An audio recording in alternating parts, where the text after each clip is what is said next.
Hello friends, Assalamu alaikum. Welcome to Mixed Dough Story Channel. दोस्तों, एक घर में किसी अनदेखी मखलूक के होने का एहसास ही इंसान को खौफ में डाल देता है। आज की ये कहानी कुछ ऐसी ही है। ये कहानी इंग्लैंड के एक गांव से है। इस गांव का नाम दारवे है। ये एक छोटा सा लेकिन खूबसूरत गांव है। यहाँ बने हुए घर काफ़ी पुराने हैं। दोस्तों, इसी गांव में एक इमारत है जहाँ बूढ़े लोग रहते हैं, लेकिन ये इमारत कभी एक फार्म हाउस होता। ये कहानी इसी फार्म हाउस की है। आज से 40 साल पहले इस फार्म हाउस में दो मियाँ बीवी रहते थे, बेन जॉय और एडना जॉय। बेन एक रिटायर इंजीनियर था और एडना एक होम मेकर थी। इनकी कोई औलाद नहीं। बेन अपनी रिटायरमेंट के बाद अपनी बीवी के साथ किसी ऐसी जगह शिफ्ट होना चाहता था जो आबादी से दूर हो, जहां ट्रैफिक का कोई शोर ना हो। बेन और इसकी बीवी को डरवे नाम का ये गांव बहुत पसंद आया। दोस्तों, इन दोनों ने इस गांव का यही फार्म हाउस खरीद लिया।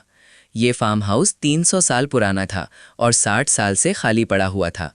इस फार्म हाउस के शिफ्ट होने के कुछ दिन बाद ही इनको एहसास होना शुरू हो गया कि ये दोनों यहाँ अकेले नहीं हैं।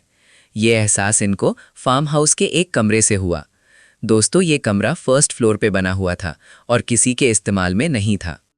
कि ये मियाँ बीवी जब अपने लॉन्च में बैठे होते थे तो इनको इस कमरे से किसी के चलने की आवाज़ें आना शुरू हो जाती थीं।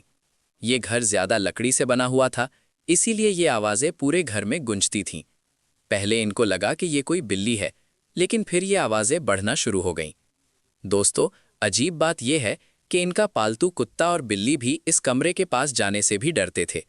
इस बात ने इन मियाँ बीवी को और भी ज़्यादा खौफ में मुब्तला कर दिया। इन्होंने अपनी एक दोस्त को अपने घर बुलाने का फैसला किया। ये औरत ये दावा करती थी कि ये जिन्नात की प्रेजेंस को फील कर सकती है।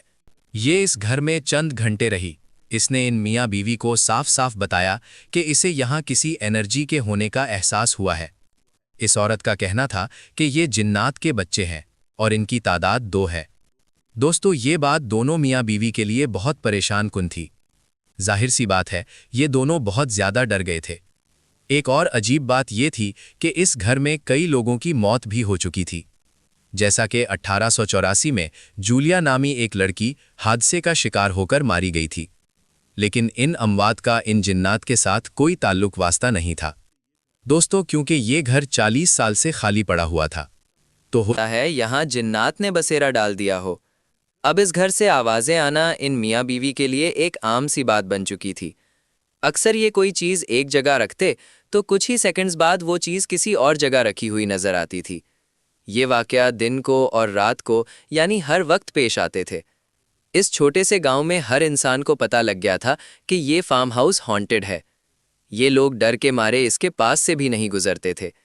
लेकिन ये मियाँ बीवी यहाँ बहुत सुकून से रहना शुरू हो गए थे। इनके मुताबिक इनको अक्सर तो इस बेडरूम से उछलने कूदने की आवाज़ें भी आती थीं। डर या जब ये ऊंची आवाज में कहते थे कि रुक जाओ, तो हैरत अंगेज तौर पर ये आवाजें आना बंद हो जाती थीं। यानी ये मियाँ बीवी इन जिन्नात से इतना ज्यादा अटैच हो गए थे कि अगर ये ऊंची आवाज में इनको शोर मचाने से मना करते थे तो ये जिन्नात रुक जाते थे। दोस्तों, हकीकत अल्लाह ताला जानता है कि ये सिर्फ इन मियाँ बीवी की बताई हुई कहानी है। इस गांव के कई लोग भी दावा करते थे कि अगर ये इस फार्म हाउस के पास से भी गुजरें तो इनको किसी के हंसने की आवाज़ें सुनाई देती थीं। बहरहाल दोस्तों, ये फार्म हाउस इतना ज़्यादा मशहूर हो गया था कि इसकी कहानी एक किताब में भी लिखी गई थी। इस किताब का नाम वेस्ट कंट्री हंटिंग्स था। ये किताब मशहूर राइटर पीटर अंडरवुड ने लिखी थी। ये फैमिली कुछ टाइम बाद ये फार्म हाउस छोड़कर चले गए थे। इनको किसी ने भी इस घर में नुकसान नहीं पहुंचाया। शायद तभी इनका खौफ खत्म हो चुका था। इनके जाने के बाद भी किसी के अंदर इतनी हिम्मत नहीं हुई कि इस फार्म हाउस में जाकर रहें। इसीलिए तकरीबन 20 साल के बाद हुकूमत ने इस फार्म हाउस को बूढ़े लोगों के लिए खोल दिया। आज यहाँ वो बूढ़े लोग रहते हैं जिनके पास अपना घर नहीं होता।